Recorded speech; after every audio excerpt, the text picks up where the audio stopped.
The cost of living crisis is out of control, and regardless of what the federal leaders are telling us, the GDP is going in the wrong direction. The cost of living is getting out of control, and regardless of what the federal leaders are telling us about the GDP numbers improving and everything's looking rosy, the fact remains is it's not as rosy as they tell us. Often they can't believe that they're actually in this situation. As a matter of fact, the automotive industry, as we're looking right here, this lot is full of used cars, is clearly a strong indicator, because automotives, cars, trucks, SUVs are the second largest investment in our lifetime. And when we're talking about lending, they actually say statistically now we finally exceeded 25% of our monthly salary goes directly to interest charges. Whether it's for your mortgage payments, your car payments, or even your student loans, people are paying a significant amount of money just directly to interest charges. Everybody sees shiny new vehicles like this and incentives are up, but that's part of the problem. The dealers, the manufacturers, they know the ebbs and flows of the market. They know when sales start to slump, then that means more incentives start hitting the prices. And a lot of times it's a rejuggling of numbers, but it doesn't necessarily get you a better deal anyway. I mean, right here, everybody seems to want to get into a brand new vehicle, but these don't come cheap. And we're looking at a 2024 Pathfinder SL 4-wheel drive, and we look down here at a grand total of $58,228. Out the door price with the extras and taxes, that's $65,000. That's not cheap. More than half of Americans say they would need at least $100,000 a year to be financially comfortable. And new car prices have gone through the roof in the last 3 or 4 years.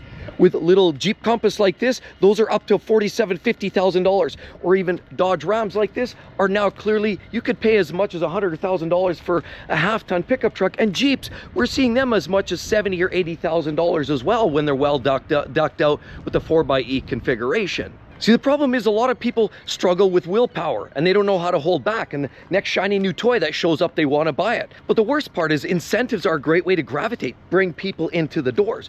But on top of it, what was really going on was back in 2022, a lot of people got in over their heads. Governments were throwing money hand over fist, and it got people in a lot of trouble. All of a sudden, we settled down to a natural form of depreciation, and now people are underwater, negative equity in some of their vehicle loans. And now a lot of them changed jobs, lost their jobs, took pay cuts. The rest of inflation continued to rise, and now people were struggling. They didn't actually see this coming. It cold-cocked them. Now fast forward 2 years, and now we're in a place where you can barely find yourself a quality used car for reasonable money. As a matter of fact, the used car market is strong and it's holding steady. There's many cases where people are paying more for a used vehicle than they would for the brand new version of that same vehicle. It's absolutely ludicrous, and it makes no sense. But that's only because in a lot of cases people have this perception that used cars are cheaper and new cars are still priced so high, escalating every single year. There's manufacturers that still keep on increasing their prices on the MSRP every single year. Car makers, politicians are all painting a rosy picture that things are looking great. But nobody really expressed the fact that back in 22, we actually saw what resembled a negative GDP. We were basically in a recession for a couple of consecutive quarters, which showed that things weren't all that rosy. Sure, they returned, people went back to work, and things got better again. People built confidence, dealers came out with new models, and people decided to continue spending at their own demise, and that's what's happening. But sad state. You say, well, wait a minute, when I drive by my favorite restaurant, it's full every night. When I look next door, the neighbor, they've got a new SUV, or even possibly John and the Joneses, they just bought a new house. How can that be if things are so bad? Well, it's called credit, and people are leveraged to the hilt. It's easy to walk up to a dealership and buy a new car like this when they're giving you all kinds of credit. They'll go to the bank, they'll say, look, they'll juggle the numbers. Sure, we can make that work for 8 years, 7 years, maybe 6 years. We'll fit it within your monthly budget just so it fits. People feeling good, but then they don't realize that some of the other costs are creeping in. I'm hearing costs for insurance is going through the roof, certain demographics, certain geographies. I mean, you think of places like Florida that are getting smoked with hurricanes every single year. Insurance costs are going through the roof. People moving in there, and they don't realize until after when they go to place the request for insurance, and the insurance company says either rejected or charge them through the nose. People getting into new cars that they didn't realize they were getting into. Electric cars, they're thinking they were going to save money on gas, save money in all kinds of ways, including the environment. But then what they didn't realize is, wait a minute, well, like Hertz figured out, The cost to replace or repair some of these vehicles is cost prohibitive. So insurance costs are through the roof for buying even certain vehicles, which a lot of people didn't take into account. We also mentioned, of course, this fluctuating cost of living crisis due to interest rates, and inflation is a constant moving target.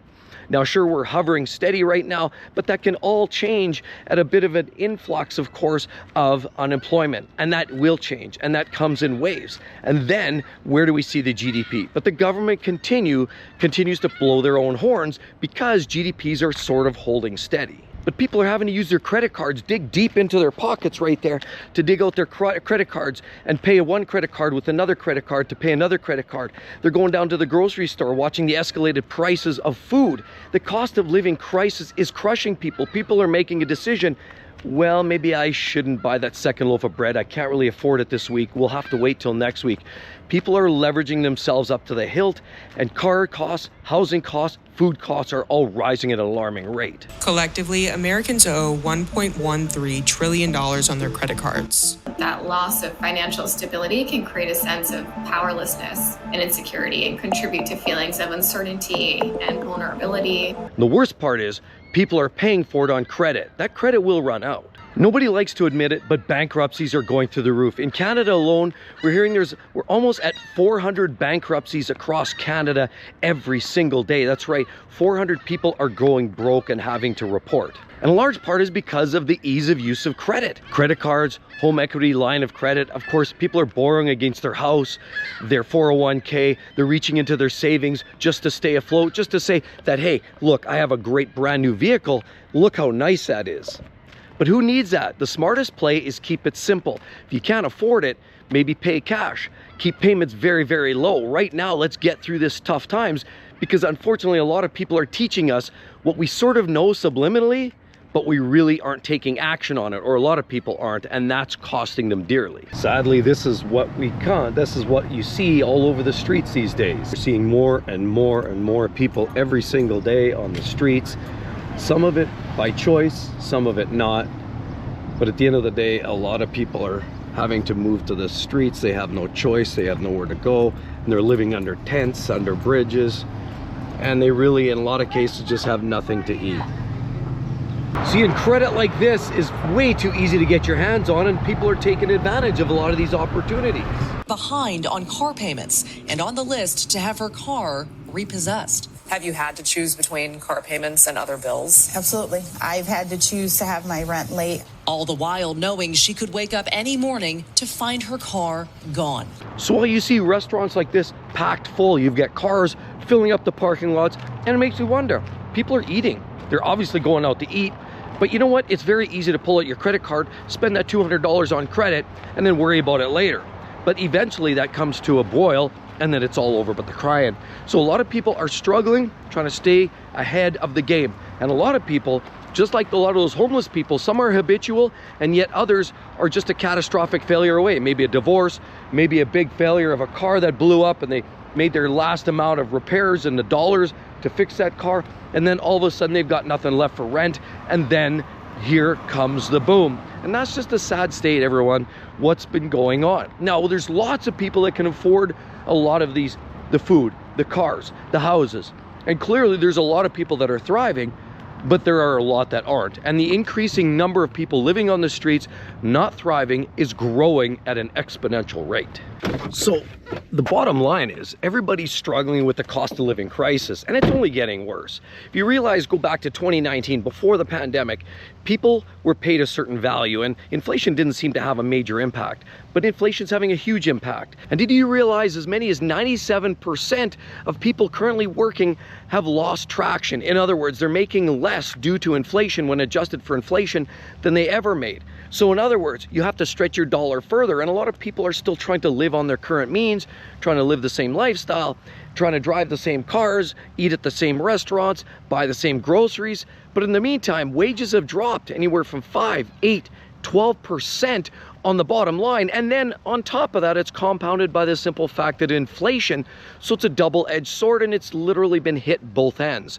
So people are struggling. The cost of living crisis is real, and everybody is having to really scale back, trying to control whether I buy that new car or maybe I leave my vehicle alone and drive this as long as I can. And a lot of people are making that choice. Sales are down, real estate's not selling as much, even though in Canada, certain cities like Vancouver and Toronto, sales are absolutely ridiculous. Housing prices are through the roof, but that's another conversation. Generally, other than those anomalies, most people are not buying houses right now. Obviously, borrowing prices or borrowing charges are really high. Cost of real estate's very high. So people are making a decision. No, I don't really need that house. Maybe I don't need to eat out at McDonald's tonight. Maybe I don't need that new car or truck. Maybe we'll just wait this one out for a while. And that's probably the best bet. Now, a lot of people have to brace. Are we in for another recession? Well, the projections are showing that we are probably likely up to at least 2028 to see some serious increase in inflation. We don't see it dropping off anytime soon. And unless people start changing their buying habits, this cost of living crisis is going to start hitting people harder and harder and harder. And we're seeing it. We're seeing people under bridges. We're seeing, sadly, that's the extreme, but we're seeing people just having to scale back, their kids not going to special sporting events, maybe extend the life of the car. Because remember, we also know that about 12.7 years is the average life of the vehicle that's sitting on the road today. People were driving cars, swapping them out every 4 or 5 years. People were driving their cars only maybe 8 or 9 years. Now people are holding on to them almost 13 years because that's just where life is right now. People don't have the money to step into a new vehicle. Incentives or no incentives, the money's not there. But anyway, I'd love to hear your thoughts on it. How's the cost of living crisis impacted you and your family? I know it certainly has hit us really hard. My outgoing career in engineering has been slaughtered. 8% slash in terms of the average wage has gone down. And on top of that, like I said, we're feeling the inflationary hit. Increased costs in insurance, increased costs of everything. But yeah, I'd love to hear your comments down below. As well, on top of that, let's do a quick comparison. Check out my other channel. You're going to see a couple of reviews. Instead of maybe buying that expensive luxury SUV like that, maybe consider something more affordable like that one.